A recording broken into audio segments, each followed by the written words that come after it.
লালমনিরহাট জেলায় ভিক্ষুক পুনর্বাসনে সহায়তা প্রদান করা হয়েছে। তথ্য ও ছবি সংগৃহীত।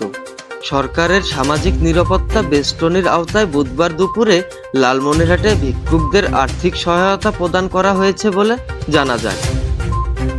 ভিক্ষুক পুনর্বাসন ও বিকল্প কর্মসংস্থান শীর্ষক কর্মসূচির অধীনে এ সময় অনুদান প্রদান ও দুস্থদের চিকিৎসার জন্য চেক বিতরণ করা হয়েছে। জানা যায়, লালমনিরহাট পৌরসভা ও শহর সমাজসেবা কার্যালয়ের আয়োজনে এ পুনর্বাসন অনুষ্ঠানে লালমনিরহাট জেলা প্রশাসক মোহাম্মদ উল্লাহ এসব অনুদান প্রদান করেন। জেলা সমাজসেবা উপপরিচালক মোহাম্মদ মতিয়ার রহমানের সভাপতিত্বে পৌর হলরুমে অনুষ্ঠিত এসব বিতরণে আরও উপস্থিত ছিলেন লালমনিরহাট সদর উপজেলা পরিষদের চেয়ারম্যান কামরুজ্জামান সুজন এবং লালমনিরহাট পৌরসভার মেয়র রেজাউল করিম স্বপন।